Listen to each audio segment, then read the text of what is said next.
আপোনালোকে সকলোৱে জানে যে অসমত অহা 9 এপ্ৰিল তাৰিখে বিধানসভাৰ নিৰ্বাচন অনুষ্ঠিত হ'ব। ইতিমধ্যে নিৰ্বাচনী অধিসূচনা জাৰি কৰা হৈছে আৰু নিৰ্বাচনৰ মনোনয়ন পত্ৰ গ্ৰহণ কৰাৰ দিনো নিৰ্ধাৰণ কৰা হৈছে। মনোনয়ন পত্ৰ দাখিল কৰা, মনোনয়ন পত্ৰ উঠাই লোৱা আৰু গোটেই নিৰ্বাচনৰ প্ৰচাৰ অভিযান অহা 26 মাৰ্চ তাৰিখৰ পৰা অনুষ্ঠিত হোৱাৰ কথা ইতিমধ্যে নিৰ্বাচন আয়োগে তেওঁলোকৰ জাননীৰ যোগেদি ইতিমধ্যে ঘোষণা কৰিছে। গতিকে আমি আমাৰ দলৰ আজি প্ৰাৰ্থীৰ তালিকা ঘোষণা কৰাৰ প্ৰাকখনত আমি ক'ব খুজিছোঁ যে অহা 9 এপ্ৰিল তাৰিখে নিৰ্বাচন হ'ব আৰু প্ৰচাৰ কাৰ্য 7 এপ্ৰিলত সম্পন্ন হ'ব।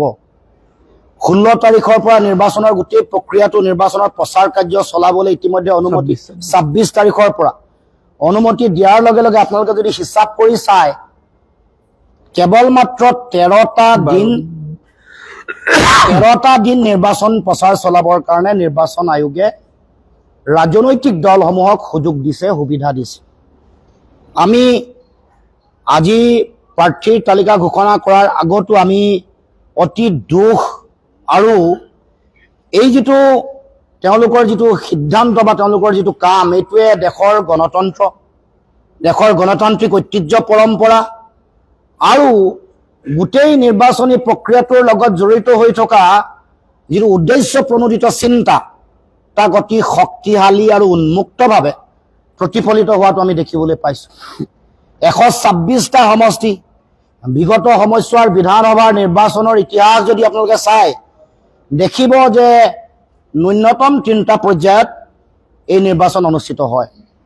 কিন্তু এইবাৰ অতি সুপৰিকল্পিতভাৱে আৰু এক বিশেষ লক্ষ্য আৰু উদ্দেশ্য লৈ এই কাম কৰা বুলি আমাৰ সকলোৰে অনুভৱ হৈছে। গতিকে আমি এই যিটো নিৰ্বাচনী আয়োগৰ এই কাম কাজৰ যোগেদি তেওঁলোকে যেন কাৰোবাৰ স্বাৰ্থ সিদ্ধি কৰিবৰ কাৰণে যে এই কাম কৰিছে এনেকুৱা ধৰণৰ এটা অনুভৱ হৈছে। এয়া মনৰ অনুভৱ, কাৰণ এই কথা ক'বই লাগিব। কাৰণ এই কথা যদি আমি নকওঁ, এই যিটো এনেকুৱা ধৰণৰ কথা বতৰাবোৰ যদি অনাগত দিনসমূহতো চলি থাকে নিশ্চিতভাৱে দেশৰ যিটো শক্তিশালী গণতান্ত্ৰিক ঐতিহ্য যিটো আছে, যি স্বাধীনতা সংগ্ৰামত লাখ লাখ আবাল বৃদ্ধ বনিতাৰ জীৱনৰ চৰম ত্যাগ, স্বাধীনতা আন্দোলনৰ যিসকল মহান বীৰ শ্বহীদ তেওঁলোকৰ অলেখ অযুত স্বপ্ন পৃথিৱীৰ ভিতৰত এখন অতি শক্তিশালী গণতন্ত্ৰ প্ৰতিষ্ঠা হ'ব আৰু দেশত গণতান্ত্ৰিক ঐতিহ্য পৰম্পৰাসমূহ সুৰক্ষিত হৈ থাকিব, সেই কথা বাস্তৱায়িত নহ'ব। সেইকাৰণে আমি এই কথাবোৰ আমি অৱলোকন কৰিব খুজিছোঁ, এই কথাবোৰ উত্থাপন কৰিব খুজিছোঁ আৰু ক'ব খুজিছোঁ যে এনেকুৱা ধৰণৰ কথা বতৰাবোৰ হোৱাটো উচিত নহয়। দ্বিতীয় কথাটো হ'ল যে আমি দেখিবলৈ পাইছোঁ যে এই গোটেই কথাটো কৰাৰ তেওঁলোকৰ মূল কাৰণ হয়তো দুটা থাকিব পাৰে। এটা, আপোনালোকে সকলোৱে জানে যে অসমৰ জাতীয় জীৱনৰ মহান যিগৰাকী শিল্পী, আমাৰ সকলোৰে হৃদয়ৰ মুকুতা, আমাৰ জাতীয় জীৱনৰ যিগৰাকীক আমি যুগনায়ক বুলি কওঁ, জুবিন গাৰ্গৰ মৃত্যুৰ পিছত চৰকাৰে দিব লগা ন্যায় দিব নোৱাৰাৰ কাৰণে যেতিয়া বিহু হ'ব, বিহুৰ আৰম্ভণি হোৱাৰ লগে লগে এই বিহুৰ সময়ৰ বিভিন্ন ধৰণৰ অনুষ্ঠান, বিহুৰ বিভিন্ন ফাংচনসমূহত যেতিয়াই জুবিনৰ গান যেতিয়া মানুহৰ মাজত চৰ্চা হ'ব তেতিয়া এই গোটেই কথাটোৱে জনগণক কৰা এই অন্যায়ৰ বিৰুদ্ধে জনগণ সজাগ সচেতন হ'ব বুলি বা জনগণৰ এই অন্যায়ৰ বিৰুদ্ধে পুনৰ সজাগ হৈ আহিব বুলি ভাবিয়ে তেওঁলোকে হয়তো এই ততাতৰিয়াকৈ 13টা দিনৰ প্ৰচাৰ কাৰ্য সম্পূৰ্ণ কৰি এটা পৰ্যায়ত তেওঁলোকে গোটেই কামটো কৰিবলৈ চিন্তা চৰ্চা কৰিছে। দ্বিতীয়তে, যাতে যিসকল প্ৰচাৰৰ লগত জড়িত হৈ থকা যিসকল নেতা আছে তেওঁলোকে যাতে বেছি সময় নাপায়, নিজৰ সমষ্টিসমূহৰ পৰা যাতে ওলাই আহিব নোৱাৰে আৰু বেলেগ জেগালৈ যাব নোৱাৰে, বা এটা অঞ্চলত প্ৰথম প্ৰচাৰ কাৰ্যত ধৰি লওক উজনি অসমত যদি প্ৰচাৰ কাৰ্যই এটা ঢৌ সৃষ্টি কৰে সমগ্ৰ ঢৌৰ প্ৰতিফলন মধ্য অসম আৰু নামনি অসমত পৰিব বুলি ভাবিয়ে এইটো এটা অতি সুপৰিকল্পিতভাৱে উদ্দেশ্য প্ৰণোদিতভাৱে এটা বিশেষ ৰাজনৈতিক দলক সহায় কৰিবৰ কাৰণে এই কাম কৰা বুলি আমাৰ অনুভৱ হৈছে সেই কথা আপোনালোকৰ আগত ব্যক্ত কৰিব খুজিছোঁ এতিয়া আমি আমাৰ দলৰ প্ৰাৰ্থী তালিকা আমি ঘোষণা কৰিবৰ কাৰণে আমি আগবাঢ়িছোঁ আপোনালোকে সকলোৱে জানে যে আমি দলে আৰম্ভণিৰে পৰা বিৰোধীৰ ভোট বিভাজন নকৰিবৰ কাৰণে নহবৰ কাৰণে বিভাজন ৰোধ কৰিবৰ কাৰণে আমি আৰম্ভণিৰ পৰা কাম কাজ কৰি আহিছিলোঁ দেশৰ বিভিন্ন ৰাজ্যত চলি থকা নিৰ্বাচনৰ যিটো প্ৰেক্ষাপট সেই প্ৰেক্ষাপটৰ ভিত্তিত আমি যিটো দেখিছোঁ দেশৰ নিৰ্বাচনত এটা দুটা মেৰুত বাইপোলাৰ মোড অফ ইলেকশ্যন যিটো এইটো চলি আছে আৰু য'ত বিৰোধীৰ ভোট বিভাজিত হৈছে তাতে শাসকীয় পক্ষই সুবিধা লাভ কৰিছে সেইকাৰণে আমি আৰম্ভণিৰ পৰা আমি যোৱাবাৰ যদিও যথেষ্ট সংখ্যক সিটত আমি প্ৰতিদ্বন্দ্বিতা কৰিছিলোঁ এবাৰ কিন্তু আমি আলোচনা বিলোচনাৰে ঐক্যবদ্ধভাৱে যুঁজ দিয়াৰ যিটো কথা সেইটো কথা আৰম্ভণিৰ পৰা আমি কৈ আহিছোঁ পোষকতা কৰি আহিছোঁ ভোট বিভাজন ৰোধ কৰিব লাগে আৰু এইবাৰ এইখন যুঁজত ঐক্যবদ্ধভাৱে যুঁজিব লাগে সেইকাৰণে আমি আমাৰ আলোচনা বিলোচনাৰ পাছত আমাৰ ইতিমধ্যে কংগ্ৰেছ দলৰ লগত আলোচনা সম্পূৰ্ণ হোৱাৰ পাছত 10টা সিটত ইতিমধ্যে আমি সহমতত উপনীত হৈছোঁ 10টা সিট ইতিমধ্যে চূড়ান্ত হৈছে আমাৰ দলক ইতিমধ্যে এই 10টা সিট আমি খেলাৰ সিদ্ধান্ত হৈছে তাৰ উপৰিও আৰু 2এটা সিটত আলোচনা চলি আছে 2এটা সিটত পোনপটীয়াকৈ প্ৰতিদ্বন্দ্বিতা কৰাৰ কাৰণে আলোচনা আৰু 2এটা সিটত বন্ধুত্বমূলকভাৱেও প্ৰতিদ্বন্দ্বিতা কৰাৰ কাৰণে আমি ইতিমধ্যে কথা বতৰা চলাই আছোঁ কিন্তু আজি আমি আমাৰ 10টা যি সমষ্টি এই সমষ্টি আপোনালোকে সকলোৱে জানে যে সমষ্টিসমূহ আপোনালোকক ক'ব খুজিছোঁ যিকেইটা আপোনালোকে ইতিমধ্যে গম পাইছে তথাপি আমি কৈ দিব খুজিছোঁ আমি যি 10টা সমষ্টি প্ৰথম পৰ্যায়ত আমাৰ সিদ্ধান্ত চূড়ান্ত হৈছে সেইকেইটা সমষ্টি হ'ল শদিয়া বিধানসভা সমষ্টি ডিব্ৰুগড় খোৱাং বৰহমপুৰ মৰিগাঁও বিন্নাকান্দি পলাশবাৰী বজালি সৰুপথাৰ আৰু গুৱাহাটী কেন্দ্ৰীয় এই 10টা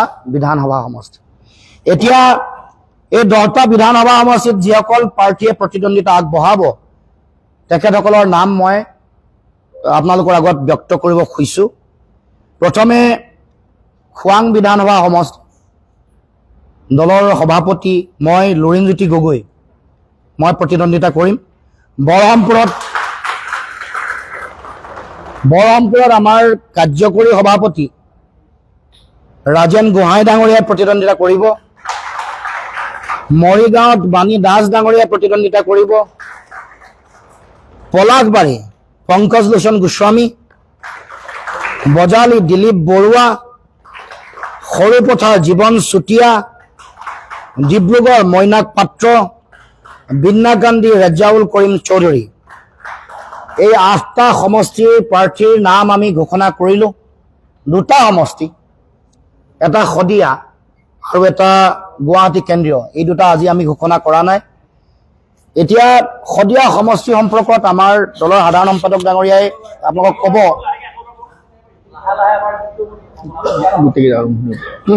খোৱাং লুৰিণজ্যোতি গগৈ বৰহমপুৰ ৰাজেন গোহাঁই মৰিগাঁও বাণী দাস পলাশবাৰী পংকজ লোচন গোস্বামী বজালি দিলীপ বৰুৱা সৰুপথাৰ জীৱন চুতীয়া ডিব্ৰুগড় মইনাক পাত্ৰ বিন্নাকান্তি ৰেজাউল কৰিম চৌধুৰী আমি 2টা সমষ্টি আজি প্ৰাৰ্থী ঘোষণা কৰা নাই এটা গুৱাহাটী কেন্দ্ৰীয় আৰু এটা শদিয়া এতিয়া মই শদিয়া সমষ্টি সম্পৰ্কীয় কথা এটা আপোনালোকৰ আগত অৱগত কৰিব খুজিছোঁ আমি যোৱাকালি আমাৰ দলৰ আমাৰ ৰাজনৈতিক পৰিক্ৰমা সমিতি আৰু কৰ্ণধাৰ সমিতিৰ আমাৰ বৈঠক অনুষ্ঠিত হৈছিল বৈঠকত ৰাজনৈতিক পৰিক্ৰমা সমিতি আৰু কৰধানৰ সমিতিয়ে বহুত যথেষ্ট আলোচনা বিলোচনাৰ অন্তত আমাৰ দলৰ যিহেতু প্ৰথম পৰ্যায়ত 10 গৰাকী চূড়ান্ত হৈছে আৰু আমাৰ দলটোৰ যেহেতু সভাপতি কাৰ্যকৰী সভাপতি সাধাৰণ সম্পাদক গোটেই কেইগৰাকীয়ে নিৰ্বাচনত প্ৰতিদ্বন্দ্বিতা কৰাৰ চিন্তা চৰ্চা কৰিছে সেইকাৰণে ৰাজনৈতিক পৰিক্ৰমা সমিতি আৰু কৰ্ণধাৰ সমিতিয়ে পৰামৰ্শ আগবঢ়াইছে যে নিৰ্বাচন পৰিচালনা প্ৰচাৰ কাৰ্য এইবোৰ সকলো চোৱা চিতা কৰিবৰ কাৰণে লগতে এটা পৰ্যায়ত 13টা দিনত প্ৰচাৰ কাৰ্য 13টা দিনৰ ভিতৰত সকলো ধৰণৰ কাম কাজ সম্পূৰ্ণ কৰিবৰ কাৰণে সকলোৱে যেহেতু লাগিব আৰু এটা পৰ্যায়ত যেহেতু নিৰ্বাচন হ'ব গতিকে তিনিওজনৰ ভিতৰত এগৰাকী সভাপতি কাৰ্যকৰী সভাপতি সাধাৰণ সম্পাদকৰ যিকোনো এজনক এই গোটেই বিষয়টো পুনৰ বিবেচনা কৰিবৰ কাৰণে নিৰ্বাচনত প্ৰতিদ্বন্দ্বিতা কৰা নকৰা গোটেই বিষয়টো পুনৰ বিবেচনা কৰিবৰ কাৰণে পৰামৰ্শ আগবঢ়াইছে আৰু তাৰ ভিত্তিত আজি সেইকাৰণে শদিয়া সমষ্টিৰ নাম ঘোষণা কৰা নাই শদিয়া সমষ্টিৰ নাম ঘোষণা নাই কৰা কিন্তু আজিৰ দিনটোত কাইলৈ শদিয়া যেহেতু এইটো গোটেই বিষয়টো শদিয়াবাসী ৰাইজ বা শদিয়া সমষ্টিৰ দলৰ কৰ্মকৰ্তাসকলৰ লগত বিষয়টো যিহেতু জড়িত হৈ আছে গতিকে অহা কাইলৈ গোটেই বিষয়টো পুনৰ আমি আলোচনা কৰিম শদিয়া সমষ্টিত গৈ তাৰপিছত পৰৱৰ্তী দিনসমূহত চূড়ান্ত সিদ্ধান্ত লোৱা হ'ব গতিকে এতিয়া মই গোটেইকেইটা 8টা সিটৰ মই প্ৰাৰ্থীৰ তালিকা ঘোষণা কৰিছোঁ 2টা বাকী আছে পৰৱৰ্তী সময়ত ঘোষণা কৰিম এতিয়া আমাৰ সাধাৰণ সম্পাদক ডাঙৰীয়াক তেখেতক বক্তব্য ৰাখিবৰ কাৰণে মই অনুৰোধ জনাইছোঁ সন্মানীয় সাংবাদিক বন্ধুসকল ইতিমধ্যে সভাপতি ডাঙৰীয়াই জনালে যে নিৰ্বাচনী আয়োগে অতি কৌশলপূৰ্ণভাৱে শাসক দলক সহায় কৰাৰ উদ্দেশ্যে নিৰ্বাচনী প্ৰক্ৰিয়াটো এই ধৰণে প্ৰস্তুত কৰিলে যিটো প্ৰক্ৰিয়াৰ দ্বাৰাই অসমৰ ৰাজনৈতিক দলসমূহৰ বিস্তৰ সমস্যাৰ সন্মুখীন হ'ব লগা পৰিস্থিতি উদ্ভৱ হৈছে আৰু সেই সমস্যা মূলতঃ আমাৰ দৰে আঞ্চলিক দলবোৰৰ ক্ষেত্ৰত অধিক বেছি সমস্যা আমি মুখামুখি হ'ব লাগিব প্ৰতিবাৰে 3টা ফেজত নিৰ্বাচন পাতে উজনি অসম মধ্য অসম নামনি অসম বা উজনি অসম মধ্য অসম আৰু বৰাক ভেলী আৰু নামনি অসম এইবাৰ 3টা ফেজৰ নিৰ্বাচনটো এটা ফেজলৈ লৈ আহিছে এটা ফেজত নিৰ্বাচনটো কৰাৰ লগে লগে ল এণ্ড অৰ্ডাৰৰ কথা থাকিব সিকিউৰিটি ফ'ৰ্চ লাগিব 3টা ফেজৰ নিৰ্বাচনে তেওঁলোকৰ অসুবিধা হয় মেইনটেইন কৰিবলৈ এইবাৰ এটা ফেজত কৰিব 126টা বিধানসভা সমষ্টিত অভিপ্ৰায়টো বুজিবলৈ চেষ্টা কৰক সকলোৱে কাৰণ এটাই সাধাৰণতে নিৰ্বাচনটো উজনি অসমত প্ৰথম পৰ্যায়ত হয় মধ্য অসম নামনি অসম আৰু বৰাক উপত্যকাত দ্বিতীয় আৰু তৃতীয় পৰ্যায়ত হয় উজনি অসমৰ বিজেপিৰ স্থিতি যথেষ্ট বেয়া উজনি অসমৰ প্ৰথম পৰ্যায়ৰ নিৰ্বাচন হৈ যোৱাৰ প্ৰভাৱে বা তাৰ যিটো পৰিস্থিতি উদ্ভৱ হ'ব সেই পৰিস্থিতিয়ে মধ্য অসম নামনি অসমত প্ৰভাৱ বিস্তাৰ কৰা আশংকা তেওঁলোকৰ শংকিত যাৰ বাবে উজনি অসমৰ প্ৰভাৱ যেন নামনি অসম বা অন্য ঠাইলৈ নাযায় তাৰ বাবে একেটা ফেজতে নিৰ্বাচন কৰাৰ সিদ্ধান্ত লৈছে আমি এটা সৰু দল আমি স্থলপথেৰে শদিয়াৰ পৰা বজালিলে শদিয়াৰ পৰা পলাশবাৰীলে খুবাঙৰ পৰা মৰিগাঁৱলে খুৱাঙৰ পৰা বজালিলে এইটো এটা যিটো পৰিক্ৰমা এই পৰিক্ৰমাটো আমাৰ বাবে অতি জটিল কাৰণ সভাপতিয়ে 13 দিন বুলি কৈছে যদি আচলতে ভাৰ্চুৱেলি 12 দিন কাৰণ 26 তাৰিখে স্ক্ৰুটিনি আছে ভাৰ্চুৱেলি 27 তাৰিখৰ পৰাহে প্ৰক্ৰিয়াটো আৰম্ভ হ'ব মানে 12 দিন 12 দিন সময়ৰ ভিতৰত নিজৰ বিধানসভা সমষ্টিৰ কাম কৰি 25টা 28টা 20টা পঞ্চায়তত কাম কৰি তাৰ পাছত গৈ সমগ্ৰ অসমৰ যি আমাৰ 10-12টা সমষ্টিত নিৰ্বাচন প্ৰতিদ্বন্দ্বিতা কৰিম সেই সমষ্টিৰ নিৰ্বাচনী প্ৰচাৰ চলোৱা এইটো আমাৰ দৰে দলৰ কাৰণে যথেষ্ট কষ্টকৰ আৰু সেই প্ৰেক্ষাপটত সভাপতি ডাঙৰীয়াই ইতিমধ্যে ক'লে যে আমাৰ কৰ্ণধাৰ সমিতিয়ে গোটেই কথাটো আমাক আহ্বান জনাইছিল যে এই নিৰ্বাচনী পৰিচালনা প্ৰক্ৰিয়াটো কি ধৰণে সৰলীকৃত কৰিব পাৰি বিবেচনা কৰিবলৈ আহ্বান জনাইছিল যিহেতু লুৰিণজ্যোতি গগৈ জাতীয়তাবাদৰ এটা প্ৰতীক আৰু লুৰিণজ্যোতি গগৈক আমি অসমৰ জনসাধাৰণে বিচাৰোঁ যে তেওঁ জাতীয়তাবাদৰ সেই আপোচবিহীন পতাকাখন লৈ দিছপুৰত বিধানসভাত বহক, য'ত আপোচবিহীন জাতীয়তাবাদৰ পতাকাখন বিধানসভাত উৰুৱাব পাৰে, য'ৰ পৰা আপোচবিহীন জাতীয়তাবাদৰ এটা ৰাজনৈতিক যাত্ৰাৰ ধাৰা আৰম্ভ কৰিব পাৰি। সেই প্ৰেক্ষাপটত লুৰিণজ্যোতি গগৈ নিৰ্বাচন খেলাটো বাধ্যতামূলক। ৰাজেন গোহাঁই ডাঙৰীয়া নিৰ্বাচন খেলাটো বাধ্যতামূলক। গতিকে মই ব্যক্তিগতভাৱে ভাবিছিলোঁ যে নিৰ্বাচন পৰিচালনাৰ স্বাৰ্থত, অসমখন ঘূৰি ফুৰাৰ স্বাৰ্থত মই নিৰ্বাচনটো নেখেলিব পালে ভাল পালোহেঁতেন, তেনে এটা মানসিকতাত আছিলোঁ। কিন্তু এই সিদ্ধান্ত লোৱাৰ সময়ত, এইটো এটা জটিল সিদ্ধান্ত, এই সিদ্ধান্ত লোৱাৰ সময়ত সমষ্টিবাসী ৰাইজ আৰু শদিয়া বিধানসভা সমষ্টিৰ মোৰ দলীয় কৰ্মকৰ্তাসকলৰ আৱেগ আৰু চিন্তা চেতনাকো আমি গুৰুত্বৰ সন্মান জনাব লগা পৰিস্থিতি আহি পৰিছে। তাত তেনেধৰণৰ এটা পৰিৱেশ উদ্ভৱ হৈছে, সেই বিষয়ে আমি অৱগত হৈছোঁ, যাৰ বাবে অহা কাইলৈ মই যাম শদিয়ালৈ, মোৰ দলৰ সতীৰ্থসকলৰ লগত বহিম, সমষ্টিবাসী বিভিন্ন শ্ৰেণীৰ ৰাইজৰ লগত কথা বতৰা পাতিম, তাৰ পাছত অতি সোনকালে সিদ্ধান্ত গ্ৰহণ কৰিম আৰু সেই সিদ্ধান্ত আমি আপোনালোকে জ্ঞাতাৰ্থ অৱগত কৰিম।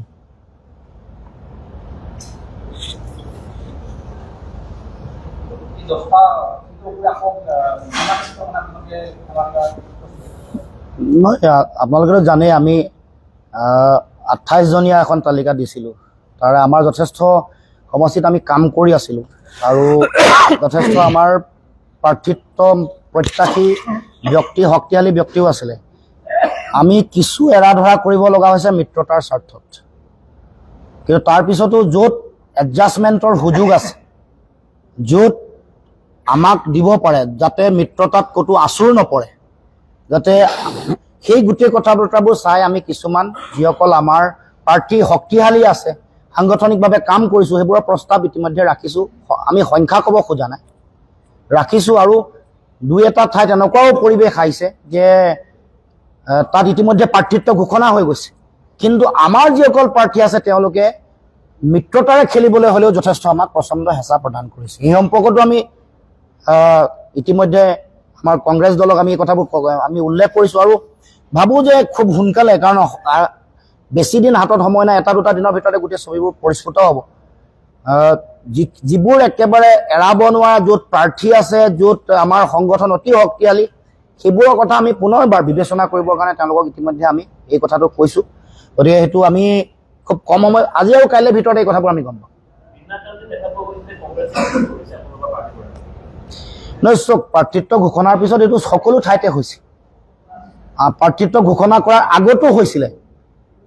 উদাহৰণ মোৰ সমষ্টিটোতে, খোৱাং বিধানসভা সমষ্টিত। গতিকে এনেকুৱা ধৰণৰ এটা যিটো প্ৰতিবাদী যিটো কথা, এইটো গণতান্ত্ৰিক এটা পৰম্পৰা, কিন্তু গোটেই প্ৰতিবাদৰ যিটো ধাৰা এইটো যাতে এটা সীমা অতিক্ৰম নকৰে।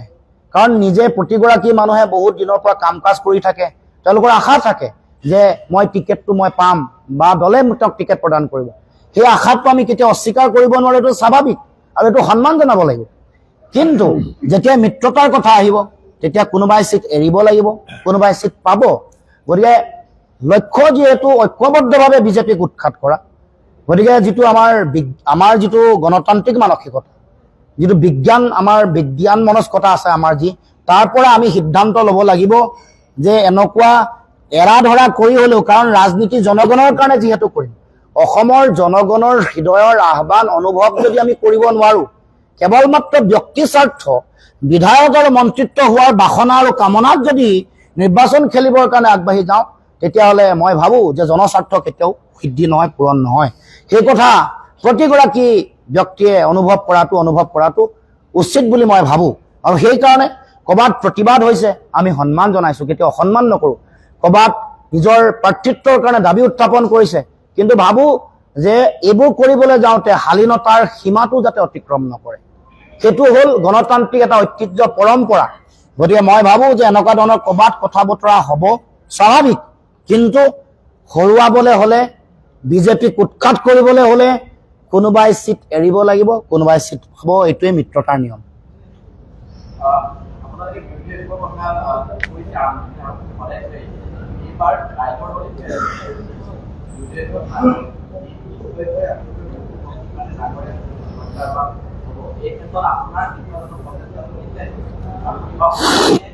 নহয়, আমি প্ৰথমৰ পৰা এইটো প্ৰচেষ্টাত আছোঁ আৰু আমি বিভিন্ন সময়ত বিভিন্ন স্তৰত বিভিন্ন স্থানত সকলো ব্যক্তিকে তেওঁলোকৰ যি পৰ্যায়ত ক'ব লাগে সকলো পৰ্যায়তে আমি কৈছোঁ যে মিত্ৰতা হ'ব লাগে।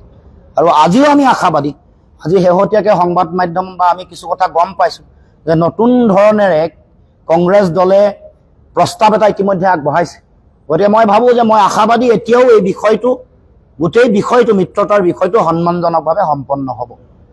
আমি আৰম্ভণিৰ পৰা কথা ইফাল সিফাল কৰা নাই, লৰচৰ কৰা নাই। আমাৰ স্থিতি আজিও অলৰ অচৰ অটল হৈ আছে আৰু ভৱিষ্যতৰ দিনসমূহতো বিজেপিক উৎখাত কৰিবৰ কাৰণে আটাইতকৈ প্ৰয়োজনীয় যিটো ৰণকৌশল, যিটো প্ৰায়োগিকভাৱে শুদ্ধ যিটো ৰণকৌশল, সেই ৰণকৌশল কৰিবৰ কাৰণে আমি বদ্ধপৰিকৰ। আমাৰ 100% তাত আমাৰ দায়বদ্ধতা থাকিব। এই কথা আজি পুনৰবাৰ সংবাদ মাধ্যমৰ যোগেদি আমি অসমবাসী ৰাইজক আমি জনাব খুজিছোঁ।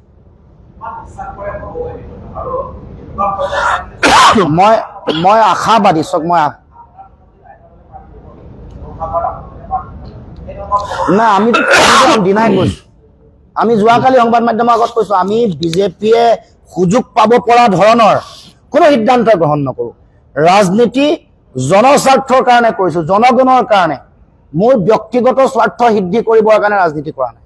গতিকে সেই কথা বুজা দৰকাৰ আৰু সেই কথা গোটেই আজীৱন থাকিব।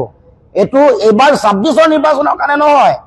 কোনোবাই হয়তো যদি ভাবিছে যে আমাক বিভিন্ন ধৰণে কূট কৌশল কৰি আমাৰ যিটো ধাৰা, জাতীয়তাবাদী ধাৰা, বা আমাক ব্যক্তিগতভাৱে কোনোবাই ভাবিছে যদি যে আমাৰ যিটো আত্মবিশ্বাস এইটো কমাই দিব বা আমাৰ লক্ষ্যৰ পৰা বিচ্যুত কৰিব, এইটো ভুল ভাবিছে।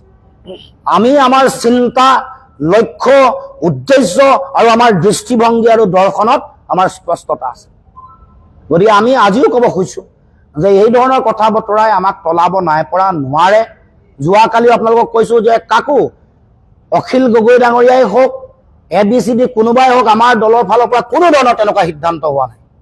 কোনো ধৰণৰ আমি মূল লক্ষ্যটো উৎখাত কৰিব লাগে বিজেপি। তাৰ কাৰণে ৰণকৌশল হাতত কি আছে বাৰে বাৰে কৈছোঁ। আটাইতকৈ হাতত থকা পোনপটীয়া যিটো ৰণকৌশল সেইটো হৈ গ'ল মিত্ৰতা। ভোট বিভাজন হ'ব নালাগিব। তাৰ কাৰণে আমি কমিটেড, অসম জাতীয় পৰিষদ দল আমি কমিটেড। আজিও কৈছোঁ, যোৱাকালিও কৈছোঁ আৰু পৰৱৰ্তী দিনসমূহতো আমাৰ লক্ষ্য স্থিৰ থাকিব।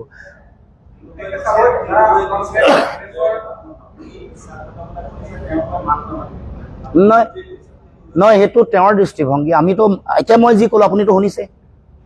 বেলেগ কিবা কথা কৈছে নেকি? কথাত কিবা ক'ৰবাত ফাঁক দেখিছে নেকি? তেওঁ ক'ব, এইটো তেওঁক সুধিব, এইটো মই নাজানো।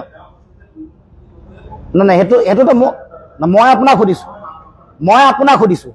মই ৰাজহুৱাকে যিখিনি কথা কৈছোঁ আৰু অতদিনে যিখিনি কথা কৈছোঁ তাত ক'ৰবাত তফাত আছে নেকি, ফাঁক আছে নেকি? মিত্ৰতা বিচাৰিছোঁ নে নাই বিচৰা? মই কাৰ ওচৰত কৈছোঁ, কাৰ ওচৰত নাই কোৱা, এইটোতো আপোনালোকৰ আগত সংবাদ মেল পাতি ক'ব নোৱাৰোঁ নে পাৰিব? এইটো ধৰ্ম নেকি? মই কাক কি কথা কৈছোঁ, ক'ত কি মই প্ৰস্তাৱ ৰাখিছোঁ, এইটো দিল্লীত গৈ কিবা ক'লেও আপোনালোকৰ আগত উন্মুক্তভাৱে ক'ব নোৱাৰি। কোনোবাই হয়তো ক'ব পাৰে, মই ক'ব নোৱাৰোঁ। মোৰ এথিক্সে এইটো কথা নকয়। গতিকে স্পষ্ট কথা, মই মোৰ চিন্তা দৃষ্টিভংগীত অলৰ অচৰ আৰু অটল হৈ আছোঁ। বেলেগ কোনোবাই যি কথাই নক'বক লাগিলে সেইবোৰ কথাই মোক বিচলিত নকৰে।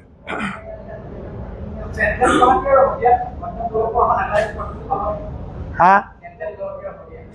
চব প্ৰাৰ্থী ডিক্লেয়াৰ কৰিলে, যেতিয়া ডিক্লেয়াৰ কৰি নপেলাই সকলোৱে দেখিব নহয়। প্ৰাৰ্থী যেতিয়া ঘোষণা হ'ব সকলো কথা স্পষ্ট হ'ব। অকণমান দিন ধৈৰ্য ধৰক।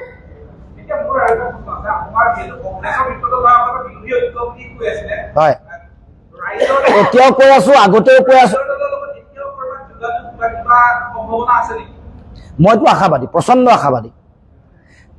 আমাৰ লক্ষ্য যদি বিজেপিক পৰাভূত কৰা, আপোনাৰ আৰু মোৰ হাতত কি আছে ফৰ্মুলা মোক কওকচোন। মিত্ৰতাৰে খেলিব লাগিব, ঐক্যবদ্ধতাৰে। ভোট বিভাজন, বিৰোধীৰ ভোট বিভাজনটো ৰোধ কৰি খেলিব লাগিব। সেইটো যিকোনো সাধাৰণ মানুহেই বুজি পায়, যিকোনো লেমেনে বুজি পায়, সকলোৱে বুজি পায়। গতিকে সেইটোৱে আমাৰ ওচৰত ফৰ্মুলা, সেইটো ছবি আমি বুজি পাব লাগিব। তাৰ কাৰণে এৰা লাগিব। মান সন্মান সকলোৰে আছে, মান সন্মান সকলোৱে ৰক্ষা হোৱাটো উচিত মই ভাবোঁ। গতিকে মই মোৰ চিন্তা যিমান পৰ্যায়লৈকে ক'ব পাৰি সকলোখিনি আপোনালোকৰ স্পষ্টকৈ কৈছোঁ। আৰু আমি কোৱা কথাত আৰম্ভণি যিদিনাখন কৈছিলে আমাৰ সাধাৰণ সম্পাদকে উপ নিৰ্বাচনৰ মাজতে কৈছিলে যে বিৰোধী শক্তিৰ মাজত মিত্ৰতাটো লাগিব, ভোট বিভাজন হ'ব নালাগিব।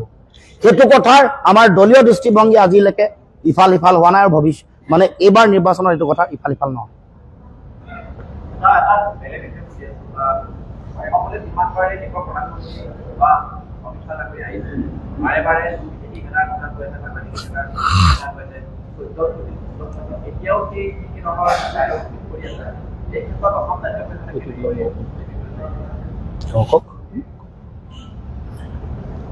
অমিত শ্বাহৰ ভাষণটো যদি আপোনালোকে শুনে, এই যে এইখিনি আহিল ভাষণটো শুনিলে আপোনালোকে ধৰিব নোৱাৰিব তেনে ভাষণটো 2014 চনৰ ভাষণ দি আছে নে, 16ৰ ভাষণ দি আছে নে, 19ৰ ভাষণ দি আছে নে, 21ৰ ভাষণ দি আছে নে, 26ত দি আছে। মানে সীমা সে পৰিন্দা ভি नहीं आ पाएगा, এই ডায়লগটো 19ৰ পৰা দি আছে, 16ৰ পৰা। सुन सुन के घुसपेटिया को हम लोग भगाएंगे, सुन सुन के, এইটো 16ৰ পৰা কৈ আছে। তো আপোনালোকে ভাবক যে 16 চনৰ পৰা একেবোৰ কথাই তেওঁলোকে ৰিপিট কৰি আছে। নৰেন্দ্ৰ মোদী আৰু অমিত শ্বাহ অসমলৈ আহি অসমৰ জনসাধাৰণৰ মনত সেই স্বাভাৱিক প্ৰশ্নটো নাহিব জানো যে বানমুক্ত অসম গঢ়াৰ তেওঁলোকৰ সংকল্প আছিল, সীমান্ত সুৰক্ষা কৰাৰ সংকল্প আছিল, চুন চুনকে ঘুসপেটিয়াকো নিকালেগা এইটো এটা সংকল্প আছিল, তালি টোপোলা বান্ধি বিদেশী অসমৰ পৰা যাবগে লাগিব এইটো এটা সংকল্প আছিল, অসমক ভাৰতৰ শ্ৰেষ্ঠ ৰাজ্য বনাব 5খনৰ ভিতৰত সেইটো এটা সংকল্প আছিল। অতিৰিক্তভাৱে অসমৰ সংকল্প আছিল বানমুক্ত অসম, দুৰ্নীতিমুক্ত অসম, প্ৰদূষণমুক্ত অসম, বিদেশী মুক্ত অসম। এতিয়া আমি অসমৰ ৰাইজক আহ্বান জনাম যে খন্তেক সময় যদি আমি নৰেন্দ্ৰ মোদী আৰু অমিত শ্বাহ ডাঙৰীয়াৰ নৌটংগীপুৰ সন্মুখত লৈ আমি যদি এবাৰ ভাবো যে তেওঁলোকে দিয়া এই মূল প্ৰতিশ্ৰুতিবোৰ, তাৰ বাহিৰে অসমৰ জনজাতিকৰণ, 6 নং দফা ৰূপায়ণ, বিপ্লৱ শৰ্মা আয়োগৰ প্ৰতিবেদন কাৰ্যকৰী কৰি 6 নং দফা ৰূপায়ণ, এই ধৰণৰ যিমানবোৰ প্ৰতিশ্ৰুতি আছিল এটা প্ৰতিশ্ৰুতি পূৰণ কৰিলে জানো? বিদেশী বিচাৰি বিচাৰি তেওঁলোকে বিদায় খেদিব, এই কথাটো 16 চনৰ পৰা কৈ আছে, এইটো 26 চন 14ৰ পৰা কৈ আছে। 12 বছৰত আপোনালোকে আচৰিত হ'ব যে পূৰ্বৰ 12 বছৰত বিদেশী খেতাৰ যিটো পৰিসংখ্যা, বিজেপিৰ শাসনকালৰ বিদেশী খেতাৰ পৰিসংখ্যাটো তাতকে বহুত তললৈ গ'ল, 100 গৈছে, 100 আগতে 1000 আছিল, এতিয়া 100 জ্বলগে। এইটো হ'ল বিদেশী খেতাৰ তেওঁলোকৰ চৰিত্ৰ আৰু নমুনা। সীমান্ত বন্ধ কৰি দিব, পৰিন্দাও नहीं आ पाएगा, চৰাইও আহিব নোৱাৰে। আমি সীমান্তলৈ গৈছিলো মাজতে, উন্মুক্ত সীমান্ত, নৈখনৰ মাজত একোৱেই নাই, সিপাৰৰ পৰা দৈনিক বাংলাদেশী আহি থাকে আৰু অসমৰ পৰা দৈনিক অবৈধ গৰু বেপাৰখন চলি আছে, গৰু যায় সিপাৰৰ পৰা বাংলাদেশী আহে। এইটো সীমান্ত সুৰক্ষা বিজেপিৰ অমিত শ্বাহ ডাঙৰীয়াৰ। কিমান ফাঁকি দিব? এই প্ৰতিশ্ৰুতিবোৰ দি অসমীয়া মানুহক কিমান ঠগিব, সেই কথাবোৰ উত্তৰ বিচাৰিছো। মই আজি এই সংবাদমেলৰ জৰিয়তে অমিত শ্বাহ ডাঙৰীয়া, নৰেন্দ্ৰ মোদী ডাঙৰীয়াৰ দৃষ্টি আকৰ্ষণ কৰিছো মাননীয় মুখ্যমন্ত্ৰী হিমন্ত বিশ্ব শৰ্মা ডাঙৰীয়াৰ জৰিয়তে যে 14 চনৰ পৰা 2021 চনলৈকে যিসমূহ প্ৰতিশ্ৰুতি আপোনালোকৰ নেতৃত্বই দিছিল, সেই প্ৰতিশ্ৰুতিসমূহ কোনটো প্ৰতিশ্ৰুতি পূৰণ হ'ল?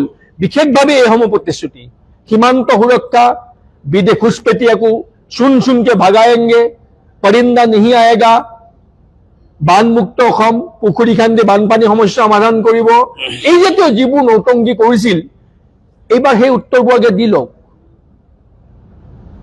12 বছৰ দিন কেৱল মিছা কথা কয়, এটাও প্ৰতিশ্ৰুতি পূৰণ নকৰাকে যদি ভাবিছে একেবোৰ মিছা কথা কৈ তেওঁলোকে পুনৰ শাসনলৈ আহিব, এইটো ভুল ধাৰণা। অসমৰ ৰাইজে মুখেৰে কিবা কৈছে বা নাই কোৱাটো সুকীয়া কথা, অসমৰ ৰাইজৰ সিমানখিনি জ্ঞান গৰিমা আছে, চিন্তা চেতনা আছে, এই কথাবোৰ উপলব্ধি কৰে আৰু অসমৰ জনসাধাৰণে, অসমৰ ভোটাৰ ৰাইজে ইয়াৰ যোগ্য প্ৰত্যুত্তৰ বিজেপিক নিৰ্বাচনত নিশ্চিতভাৱে দিব। সামৰিব পৰা নাই, আহিব খুব সোনকালে। এটা বিষয় খালি ক'ব খুজিছো, আমি নিৰ্বাচন আয়োগক এটা আহ্বান জনাব খুজিছো যে আমি নিৰ্বাচন আয়োগৰ বিধিমতে